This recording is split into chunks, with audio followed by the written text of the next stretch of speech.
All right. Thank you guys for joining us. Appreciate you being here. My name's Julien. I run the podcast, The Point After. You can find us at the top on Spotify. There's a link up there. No, I'm super excited to be on here, guys. This is kind of my first live AMA, so it should be a lot of fun. I see you guys got a lot of questions already lined up, so may as well get into it. So first question here. I care to elaborate on the Twitter sphere and water bets.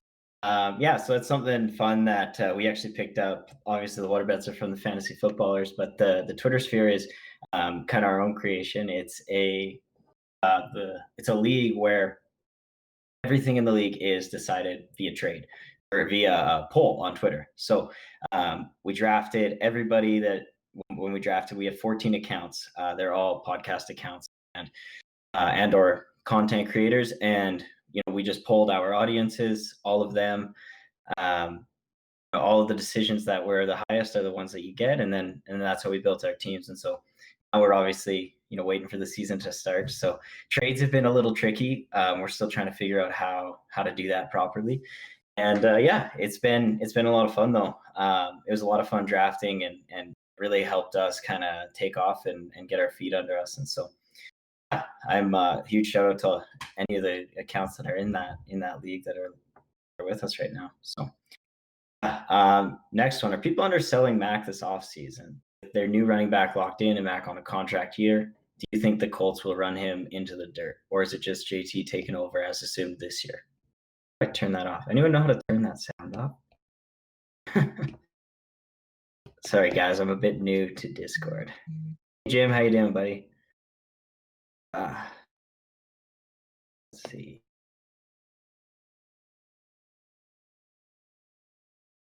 All right, well, let's just move on. But back to Mac. I do think people are underselling on him. I do love Jonathan Taylor. I love Frank Wright, and obviously they have an elite offensive line there. But I do think that there's going to be a role for both of these guys on this team. A lot of people don't see it that way, and I understand why, just because JT is so talented, but I don't see them giving him the reins year one. They have no need to do that when they have Marlon Mack locked up for another year. And I don't think that they're just going to pound this guy that they just drafted into the dirt year one.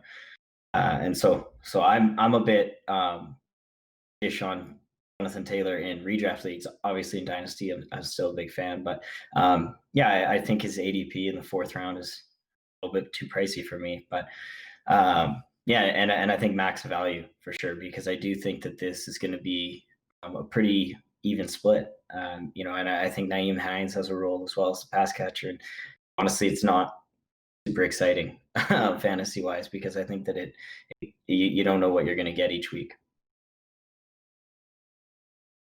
All right, moving on. In redraft, who's scoring more points this year, Kyler or Deshaun? That's a tough question. I lean Deshaun here. I've always loved Deshaun Watson. Logically, my money should be on Kyler. He's got the weapons. He's got a fast-paced offense. He's got a lot more, expectations. But I just think Deshaun Watson is always an MVP candidate. He puts the team on his back all the time. We see him will them to win games because O'Brien and Deshaun Watson's just a stud, man. He gets rushing touchdowns. He'll run for first downs.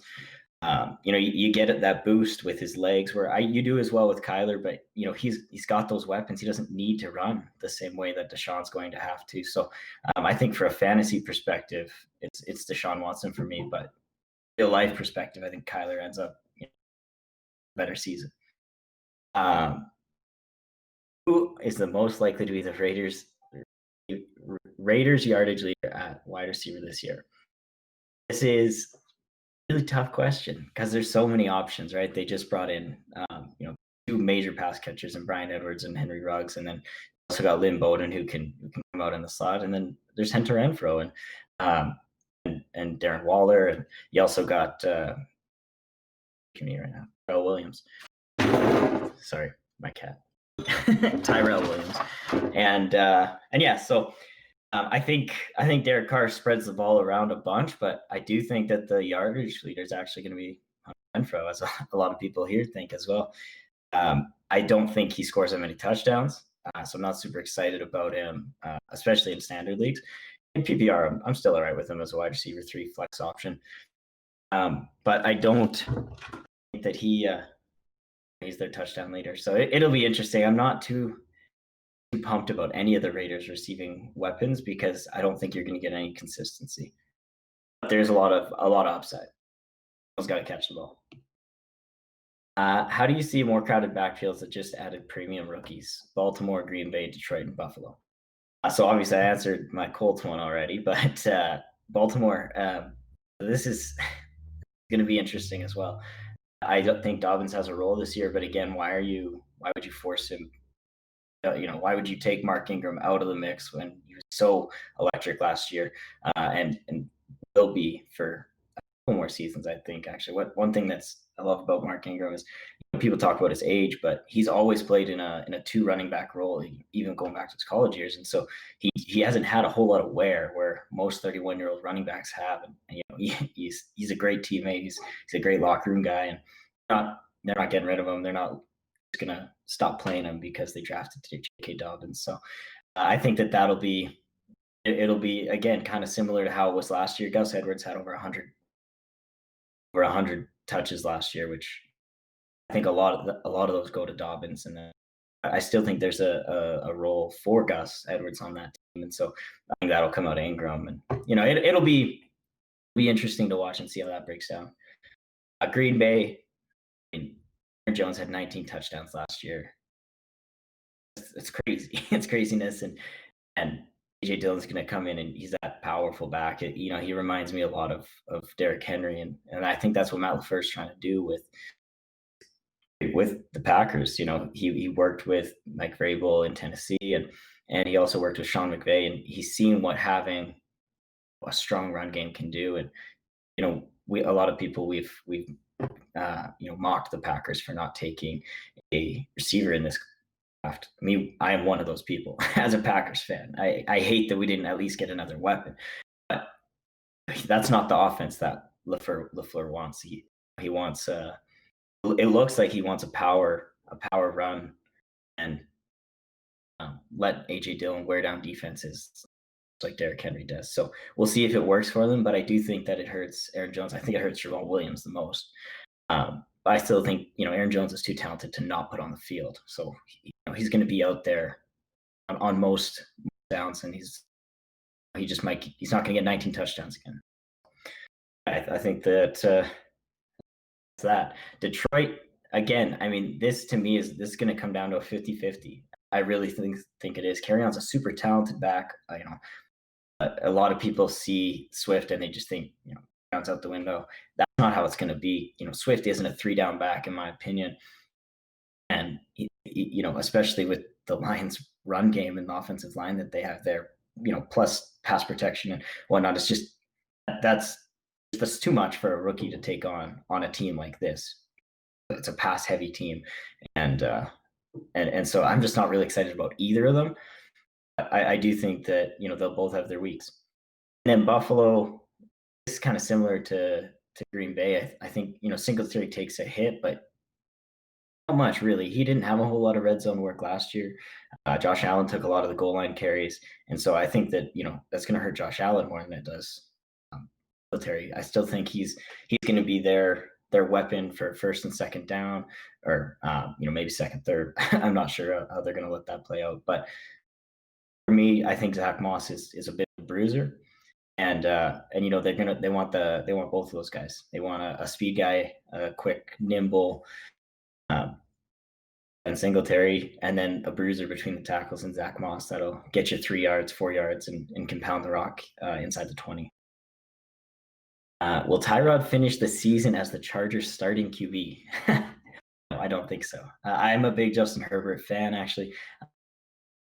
He's a great talent, and I think that the Chargers made the right move taking him at number 6.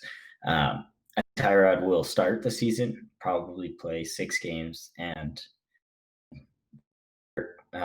take over and see what he's got. Unless Tyrod's winning a bunch of games and they're doing great, but I just can't imagine that that's happening. And with the Chiefs and I like the Broncos more than I like the Chargers from a NFL team perspective. So yeah, I don't think they're winning a Super Bowl this year, and I think that they're going to let their young buck get in there as the season progresses.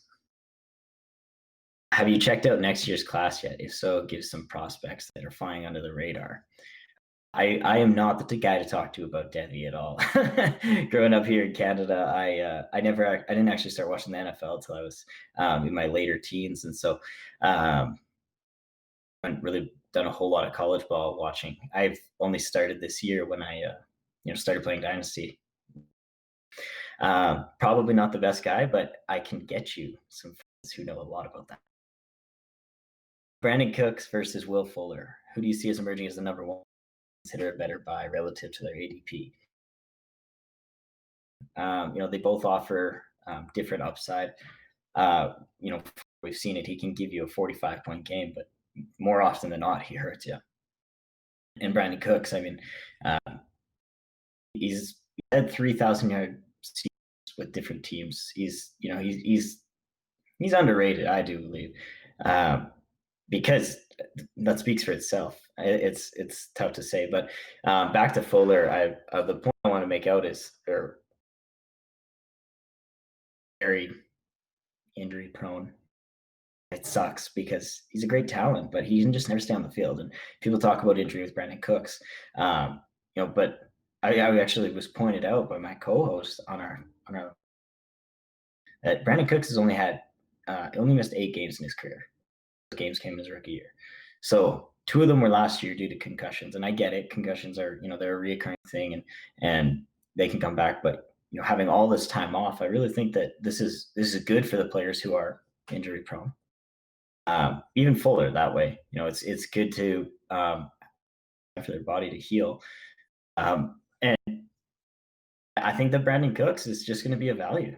You can get him late at 7th, 8th, 9th round sometimes, and he's a guy that you can plug into your flex, and any week you could get wide receiver 2 numbers. So I'm all over that ADP. I know Fuller's going ahead of him. I don't have the numbers off the top of my head as to how far it is, but that's the way I lean here. Your favorite pass catcher relative to ADP? Gesicki, Preston Williams, or Parker? I actually got to go Preston Williams here. Super late guy in most redraft leagues. And I think that he's going to be able to emerge. Devontae Parker has an extremely tough schedule as far as who he's faced up against. He's got Tre'Davious White twice a year. He's got Stephon Gilmore twice a year. It's just, it's not fantasy goals. Then, Preston Williams on the other side is getting the number 2 corner, and I think is just as talented as Parker. So I do think, save rounds on the same value. That's probably the way I lean. I will say I do love Mike Gesicki, but I don't see him being a dog in this offense. But he does have his ADP is back there, and if you're take a shot on a tight end, if you're waiting, I love Mike Gesicki in the 8th, 9th round. You can pair him with a Johnny Smith and let one of them hit, right? Play week by week. Is Fant going to break out this year? Similar rookie season to Kittle, and surrounded by Sutton and some rookies. I've actually made this point quite a few times. Not shocked actually when I found that out, because Fant, he looks like Kittle on the field. He's the type of guy who can play to the house. He doesn't need a whole lot of volume in order to be worry about the targets. There's he's going second-year QB. They just added a bunch of weapons in Judy Hamler and Melvin Gordon. And so, there's lots of targets to go around, but I do think that Fan will have his moments, but I would be nervous to play him every single week. Sucks because I love the player. He's one of my favorites. I've been on his hype train all off season, and I want him to succeed, but I don't think it's this year. I think in 2021 he gets a second, 2 full years in with Drew Lock and with this offense, and then that's when they start to really incorporate him and let the offense flow with all the weapons that they have. Pocket or DK guy? I love both. I love both of them, man. I really do. I think these are the two receivers in this offense, and the rest are. It's a big fan of both these guys. I think DK is going to be a little bit more consistent, but games. So depends where what you're banking on them for. If you filled out your roster with a couple strong running backs that are going to give you really good points every week, then I'm taking Lockett because I want those week winning performances. But if I went 0 running back and DK Metcalf is my third wide receiver, then I'll take my shot there for sure. I'll go Lockett because I'd also take the shot on him there too. Yes, Hype Train rolling, and Allen Robinson underappreciated every year. That is true. I agree. Johnny Smith, like I had talked about earlier. Sorry, guys, I'm just trying to scroll down here. The player, but I'm not sure I'm too excited about him for fantasy. Again, he's a player that a monster of a man. He can take any play to the house. How often will he? They've got Derrick Henry, AJ Brown. There's other weapons there, and this first team is a team that's gonna pound Derrick Henry to the ground and then let him walk next off season. So, yeah, I mean, I love Jonah, but I don't want to play him every week either. That's why I say go get a Mike Gesicki and Jonah, and then you can play the matchups. And every once in a while you get lucky. It sucks when you have these guys on your bench. How do I feel about OBJ versus DJ Moore? High on both, but might have to decide between them. It's a great question. I do lean on the DJ Moore side. I was saying earlier, this is kind of like a poor man's Drees and Michael Thomas. That's how I see DJ Moore and Teddy Bridgewater. He's going to get peppered for those 5 to 10 yard targets, and he's one of the best yak receivers in the game. And so you get him the ball in space along with the threat of having Christian McCaffrey there. And it's going to be easy for that offense to move the ball. I love them for fantasy because I think they're going to be behind in games, but they're going to constantly be trying to catch up. And so I lean on the Moore side of that. Plus, I on just to touch on Cleveland, there's a lot of stuff going on, right? They've just brought in a coach who is often run heavy, leans heavily on the tight ends and offenses. And obviously they have these 2 very good receivers. And I think OBJ is going to be fine. I think he's still in for 1,000-yard season. It's just where the touchdowns coming. Are those going to go to him, or are they going to go to tight ends? Are they going to go to Kareem? So that's more the concern for me. Whereas I feel like DJ Morris, he's going to be in for volume, and he's going to be in for a touchdown success. Question with Rager Jefferson. Yeah, this one's good too. I mean, these guys are basically going back to back in rookie drafts, and it's a tough call. I mean, you got to pick your guy here, but I'm taking Justin Jefferson. I love what he did. Burrow. I love the way that they utilized him, and he's coming in, and I think that's actually how the Vikings are going to utilize him. They're going to bump Adam Thielen out to wide out and run him out there, and then just use some of these other weapons that they have. And let Justin Jefferson play in the slot. I lean that way, and this sounds so dumb, but I worry about Eagles receivers. I worry about the injury concern because one of them goes down, and or end up like J-Jaw. So that'll be interesting to watch how those 2 play out as well. Do I think Judy could excel in the league if he was on another team and not under the shadow of Sutton? I think he can excel with Sutton. The best offenses in the NFL have multiple weapons, right?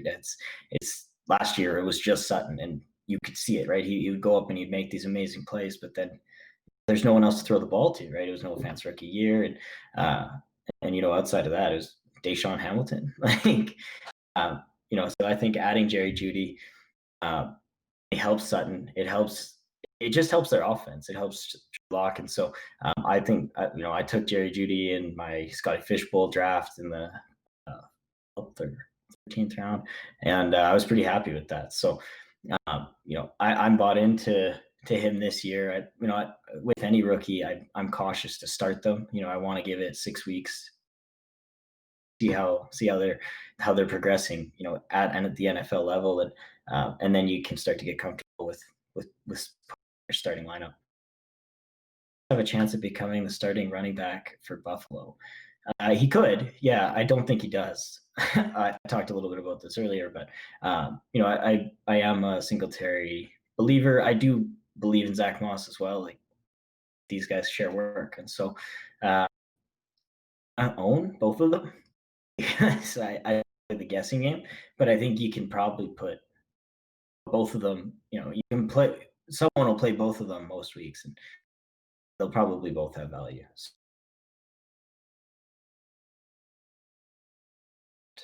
And oh man, sorry guys.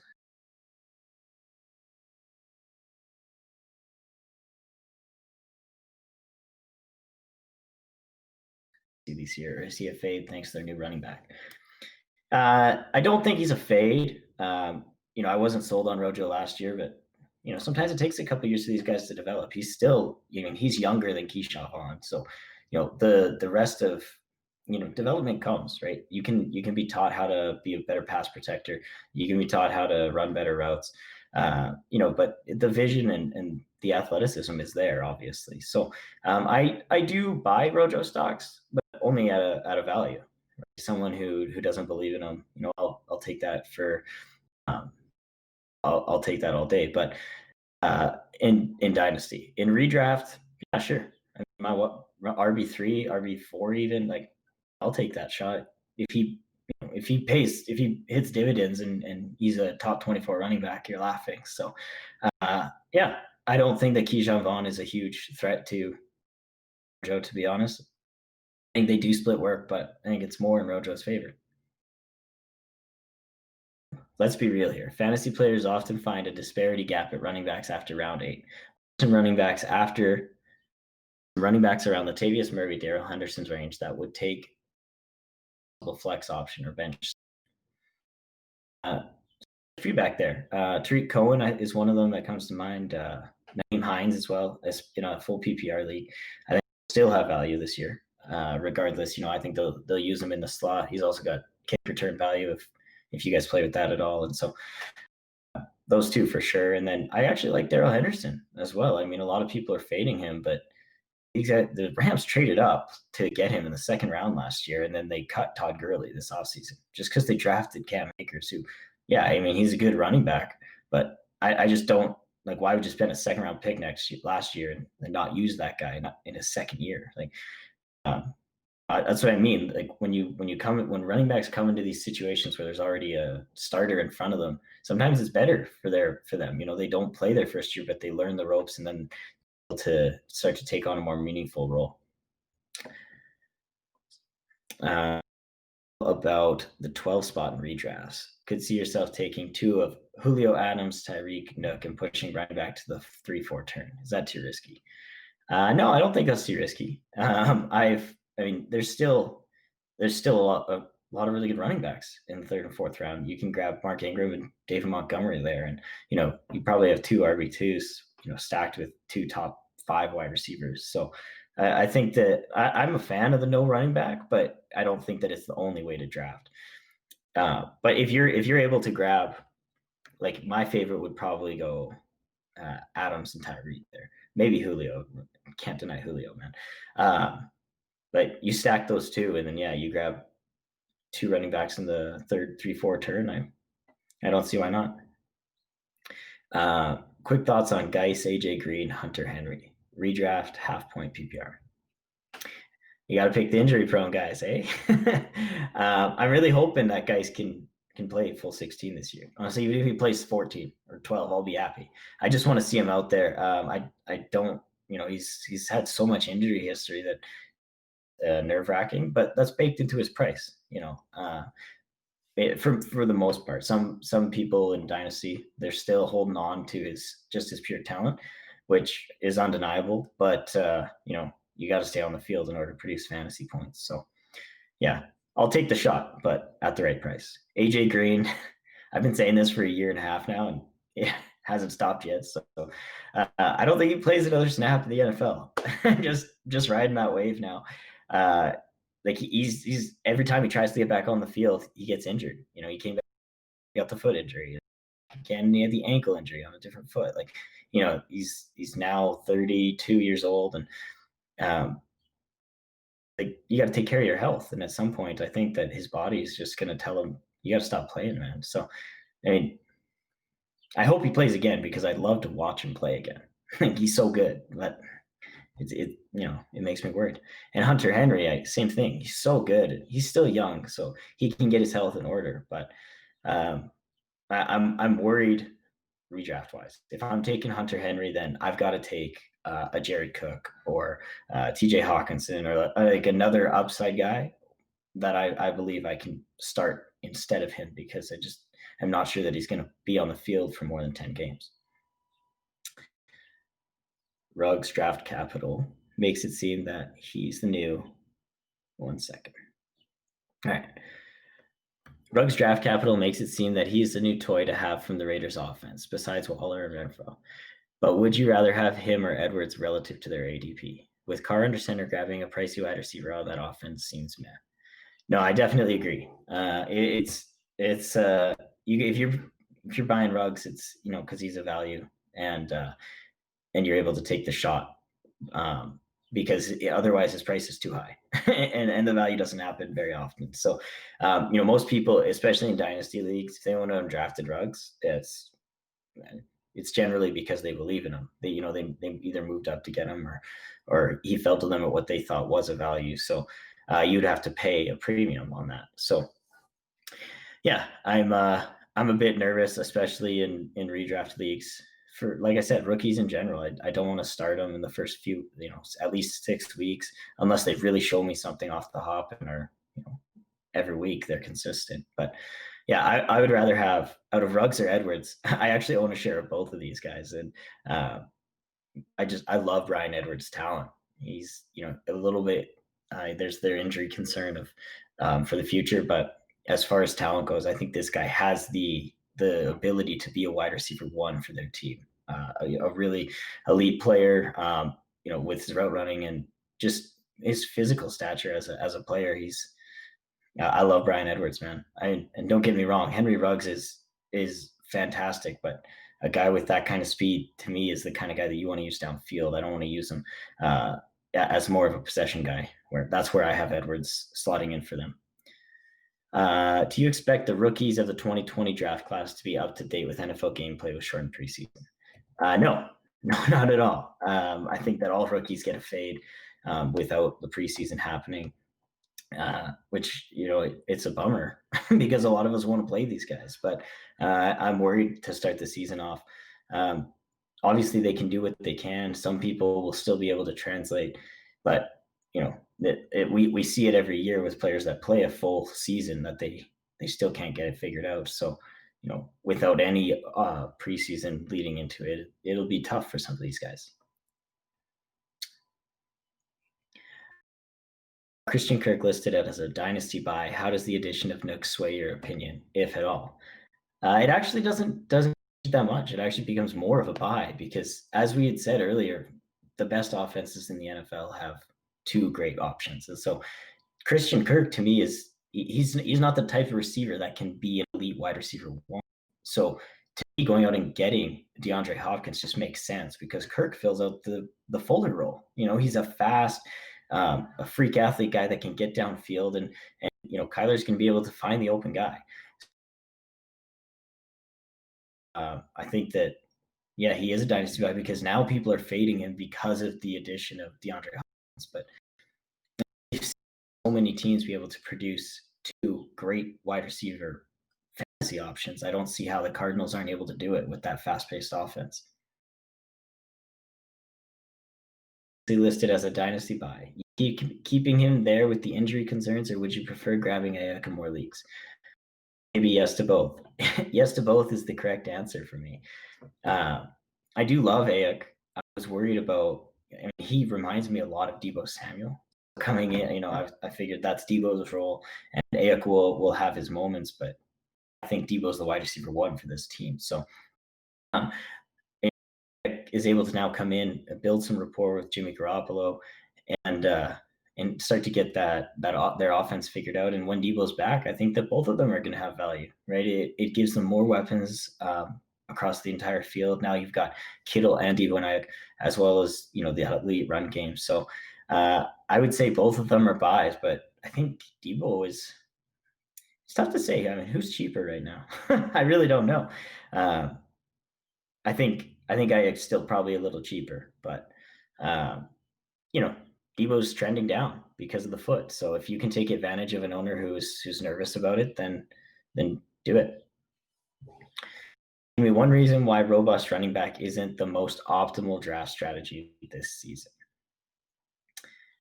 For the reason I listed earlier. I mean, there's enough depth in 3, 4, even 5. You can probably grab a guy that you can play. I talked about this on our podcast. Is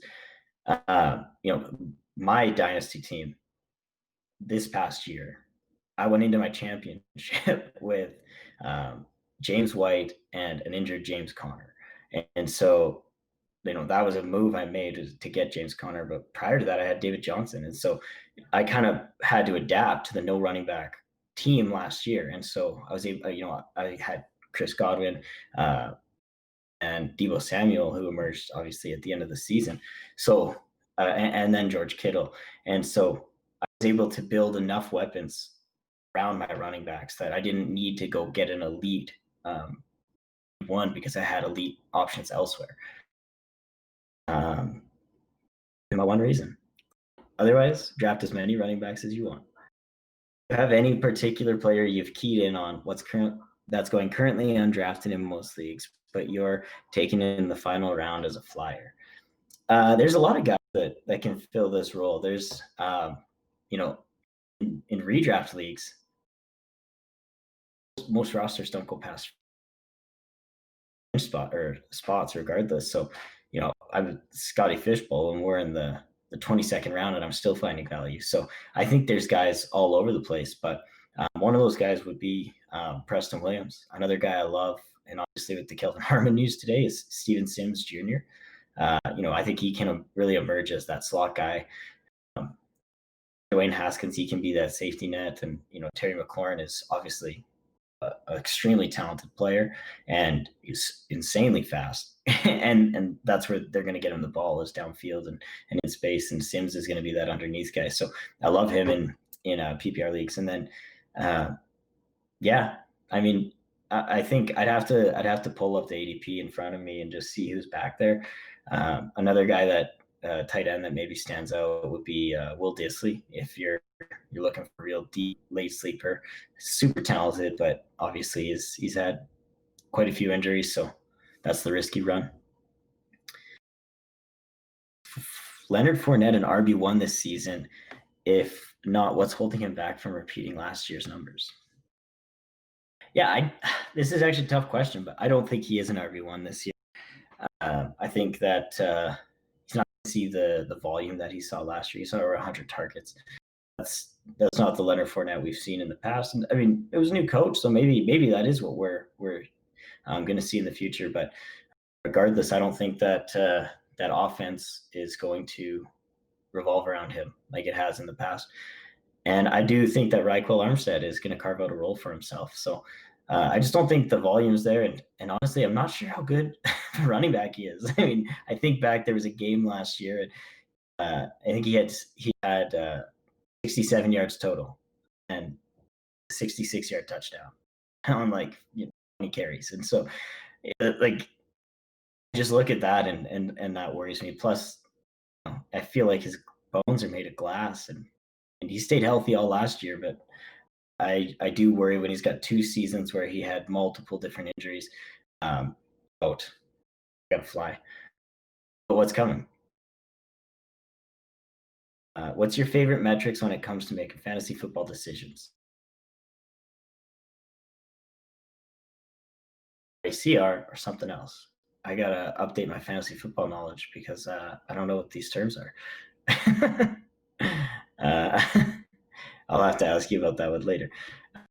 Is Miles Sanders being overdrafted? Seems every year the Eagles show they believe in RBBC, and Boston Scott showed some skill last year as well. And Corey Clement is decent. Do you think Sanders will actually change their coaching style to a workhorse back style? No, I've been very vocal about this with some of my friends on Twitter and some of our boys with the True North crew.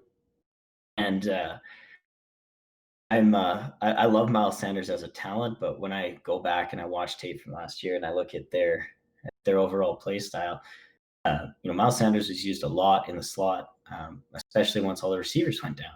He was getting a lot of volume out of the backfield, also a lot of volume on the ground because Jordan Howard was injured, and then like you mentioned, Boston Scott. He had a couple games last year where he carved out a role for himself. He was able to be that pass catching guy, and give Miles Sanders a little bit of a break. And so, Doug Peterson's known for the BBC, and do think that it's possible here. I think it's more of like a 70-30, and I still think that Miles Sanders is have him as an RB, a top end RB2, back end RB1, but I've seen him going, as the RB8, as the RB6, and that to me is just you're buying him at a ceiling. I think he can finish there, but I'm not betting on it, and my first or second round pick on it. Maybe a second. I spend a second if it's my second running back for sure.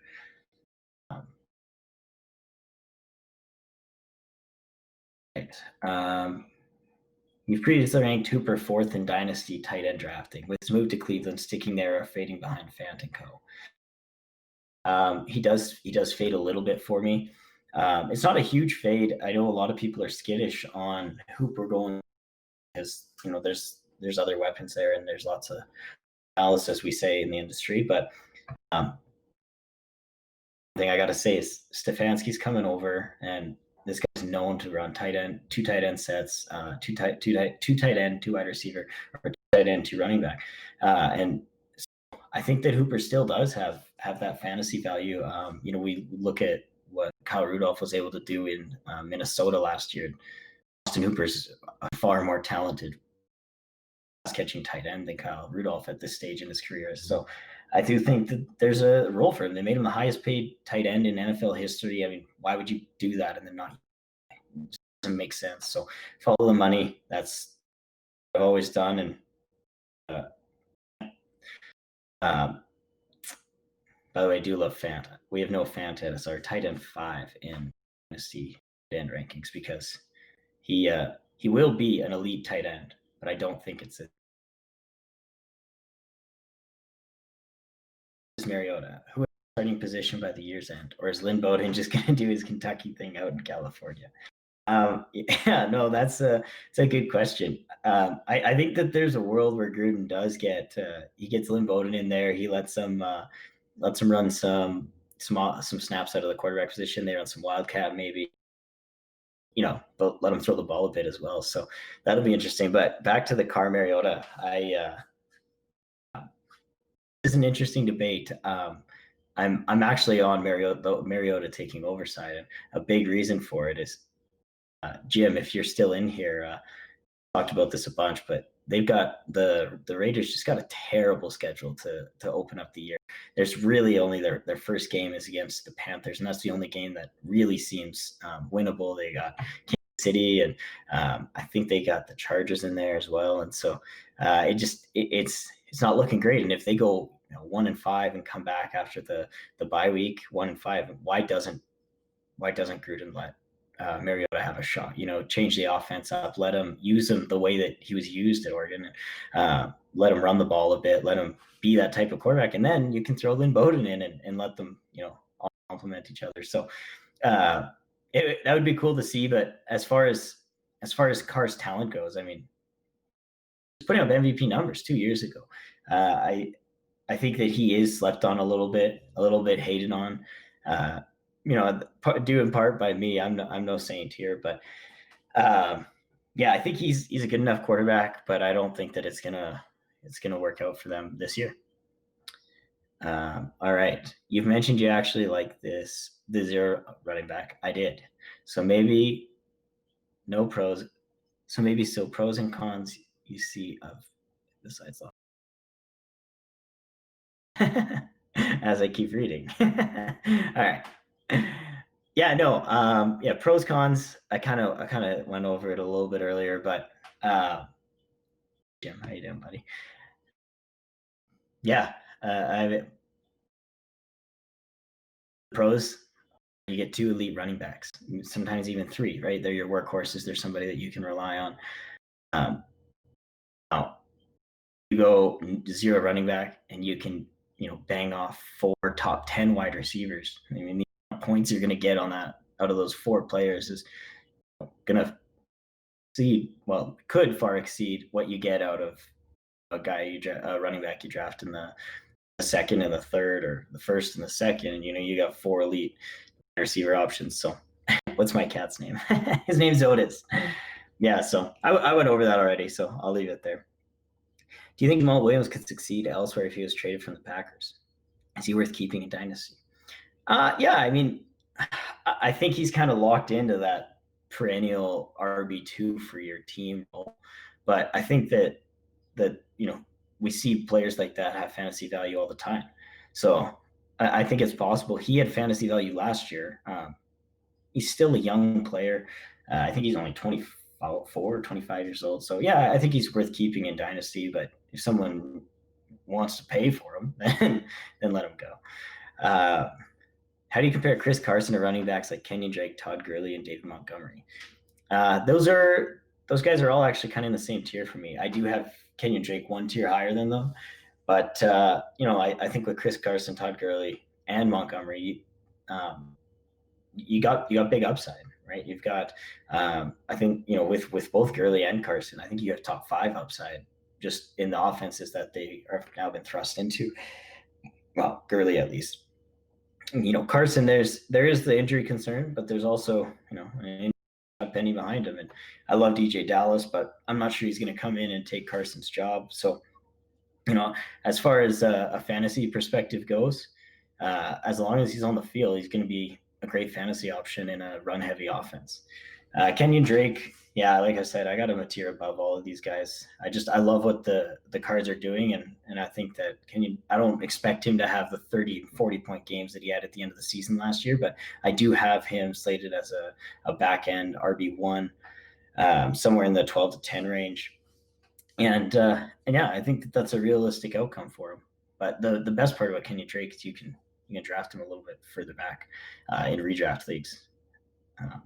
Todd Gurley, yeah, I mean, huge value on Todd Gurley if this guy can stay healthy. I mean, we've seen what a valuable running back you can have when they're in the Atlanta Falcons offense. And Todd Gurley is sort of a man. he's a great running back. He's obviously got the arthritis in his knees, but when we talk about Chris Carson in this conversation, he's coming off the ACL tear. So I think there's risk with both those guys, but both offer huge upside. I don't actually see Kenyon Drake offering top 5 upside like I can see Todd Gurley. But I think that he is a more reliable week to week running back, whereas I have the concern with Gurley's knees, and he could go out at any point, and you're not sure. So David Montgomery, I'm a big fan of David Montgomery this year, RB2 or 3. This guy's just going to get volume, and I want consistency out of that spot. I'm not, and if I don't have I didn't go heavy running back in the beginning. I want a guy who's going to give me consistent a week, right? Something, in that range, which I don't think Monty has. I don't even think he has RB1 upside, to be honest, unless he just starts scoring touchdowns out of nowhere. But I think that he's going to be a reliable, he'll probably get 80 yards a game. And if he scores, then that's great. So what, if anything, have you changed from your projections methodology from last season? Are there stats you're factoring in you weren't before, or other surrounding factors you think might make a difference fantasy-wise this season? Very interesting. Good question. Yeah, I think COVID-19 makes a big difference. Obviously for rookies, we talked about that a little bit already, but and free agents that are coming into new systems, they aren't able to build that rapport so easily, and whatnot. And then, yeah, as far as different stats that I'm factoring in, I'm open up my mind to different different statistical resources. Started using a bunch of different sites, starting to use RotoViz now, and obviously PFF. That's kind of where I was using before. But yeah, just kind of trying to expand that and talk to as many minds as I can to see different perspectives on their takes. What's your favorite live fantasy draft food? Why is it buffalo wings? Yeah, no, it's tough to compete with that. I'm not a huge spice guy. You guys can get me for that, but yeah, I do love chicken wings in general, man. Can never go wrong with some good pizza either. Pizza and beer will always do the trick. Uh, and honestly, you give me any kind of appies, I'll eat dumplings, I'll eat gyozas, I'll eat spring rolls. I'm just naming a bunch of Asian food, but so I'm good with anything, honestly, man. All right. You seem pretty hype on Devontae Parker, as many of us are here. You had Devontae Parker on your roster. Is he a hold for you, or are you selling? If you're selling, what type of return are you looking to get? Well, I do own Devontae Parker in a dynasty league. Sorry, Preston Williams. I own both of these guys in a dynasty league, actually. Devontae Parker, he's a bit of a question mark for me. This is a tough guy to gauge. At this point, I'm still holding because he was the wide receiver 7 or 8 last year, I believe. And if I'm not going to get even 15 value for him, then I'm not selling him. And people don't want to pay that right now. They still aren't bought in, which rightfully so. I understand. There's a lot of question marks coming in, and is he going to build his rapport with Preston Williams, et cetera, et cetera. But I don't think that, I don't think Devontae Parker demands the price tag that he's worth at this point. And yeah, so I'd probably hold. Who do you think will produce more points, Everett or Higbee? I just got to lean Higbee here, just based off what I saw last year. At the end of the season, the Rams, they went similarly to the future Cleveland Browns, to a lot of double tight end sets, and they were getting Higbee on the field a lot. He had, I think it was 500-yard games in a row, and that doesn't happen by accident. I don't think that that's what can be expected week to week, but we obviously know that that's the upside, and Everett, we saw a game or two flash and then the injury, but then Higbee just kind of took over. So yeah, it'll be interesting to see, because they did extend Everett, so clearly they do like him, and he is more of an athletic guy. So it'll be really interesting to see how McVay goes with that. Who are your biggest draft day bargains you're finding so far? Players who have ranked well above the others at their available DP. Yeah, I think the best rule of thumb for this question is the oldies. It's always old guys, man. No one wants to draft them because they think they're washed. But honestly, there's such good value back there. Guys like Jared Cook, Golden Tate, who I think is a value at where he's at, but I'm not expecting anything outrageous from him. Yeah, Mecole Hardman is another guy I think can have a big year this year. And he's slipping in a lot of drafts. Yeah, let's see. I'll just do one at a back position. Yeah, I think Mac and both carry on. I talked about them a bit earlier. I think they do have a role, and if you need a RB4, I think that you're going to get that. You'll get better than that out of those guys most weeks. So I'll take that shot there, and then another guy I just want to point out too is Alexander. And I'm not sure what's going to happen with Dalvin Cook and his holdout. And I love his talent, and I'll pay up a little bit, an extra round to go and get him, especially if I'm the Dalvin owner, because I would be nervous about that whole situation playing out. I do think he gets a contract done, but I think it could be very similar to Melvin Gordon's situation. And if you could have got Austin Eckler in the 9th round last year, you would have. It would have been awesome. So, all right. Do you think Juju will be closer to 2018 stats or 2019 stats? Man, I really hope it's 2018 stats. I love Juju. He's one of my favorite players when he came into the league. I remember he used to ride a bike to practice every day, and I admired that so much, the work ethic of this guy. I do attribute a lot of last year to Mason Rudolph and what that offense was built around. um, that being said, Deontay Johnson was their leading target leader, yardage leader, and I love Deontay Johnson, but I think that there's room for two great receivers in this offense, and so um, I don't think he'll repeat 2018, but I think he'll be closer to 2018. What is your outlook on Rivers this season, reunited with Reich and Sirianni and behind a better O-line? Yeah, no, I actually am a fan of Rivers, uh, and I think that he's free. He's free in redraft leagues. You could take him with your last pick, probably have a starting quarterback week one. He's nothing. He's not going to blow the top off, but I do think with a better O line, a huge part of Rivers' problem was he was never able to get rid of the ball on time. That's why Patrick Keenan Allen for 15 targets a game is because he just knew where he was all the time.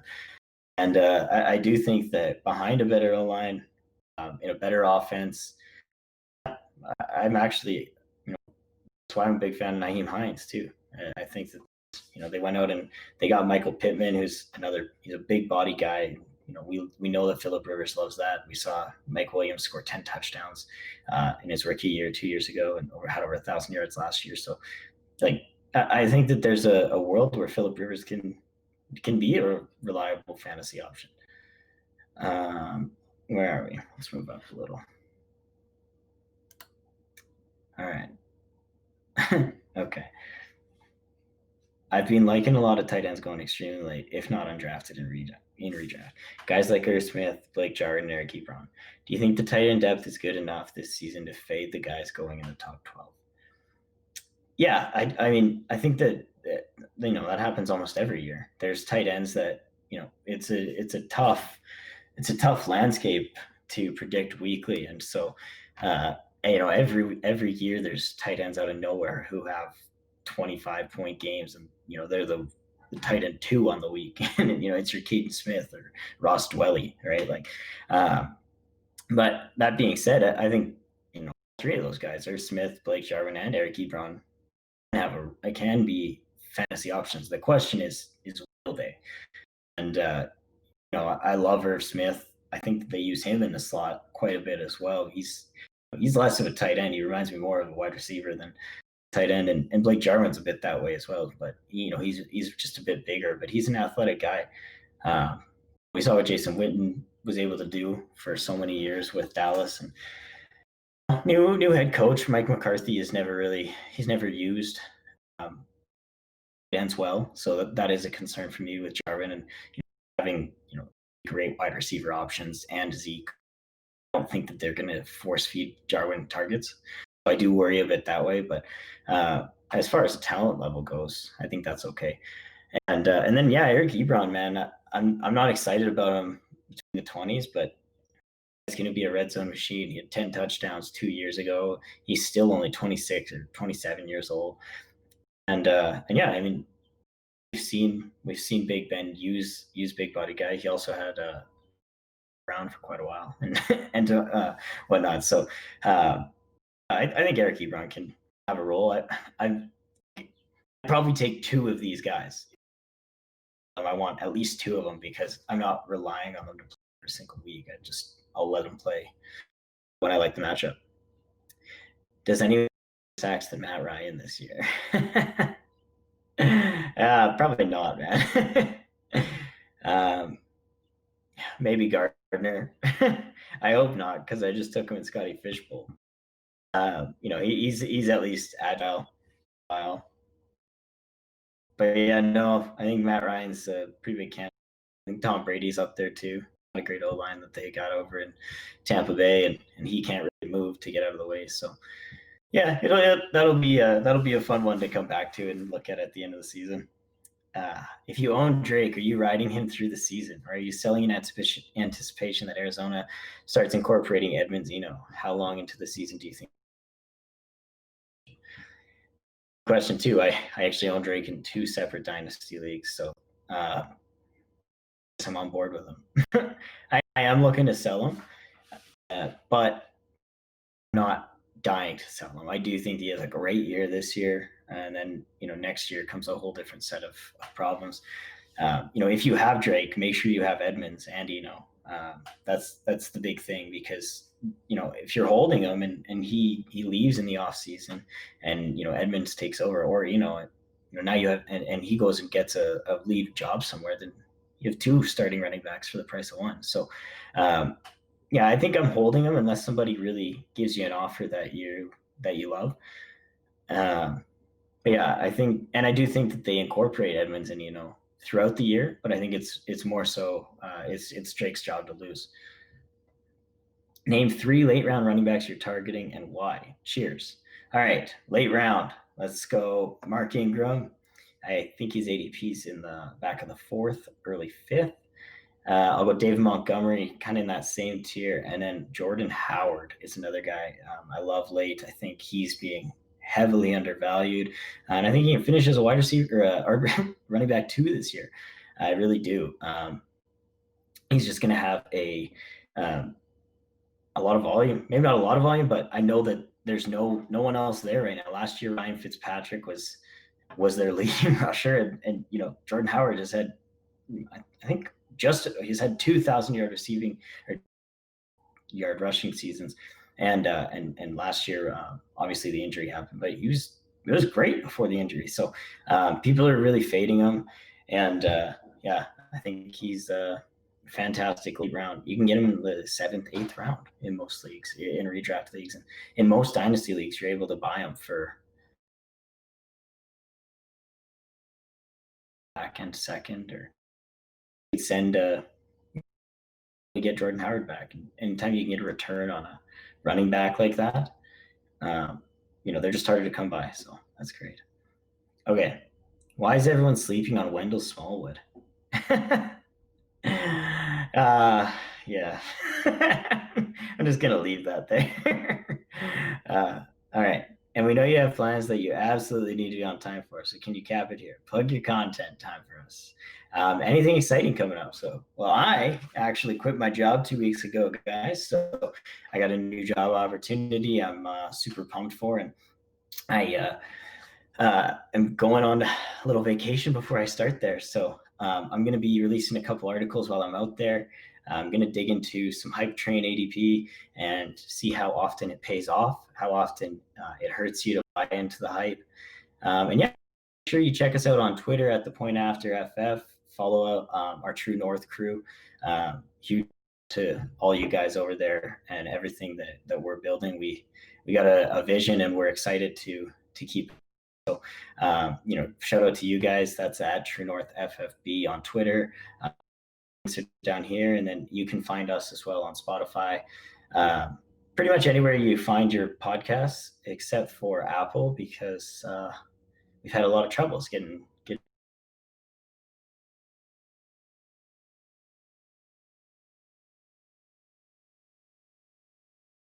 You can follow me on my personal Twitter at Julien_Barnett. I don't post much, but I'm working on doing that. So yeah, thanks guys. I appreciate it. Appreciate having you. Thanks for tuning in.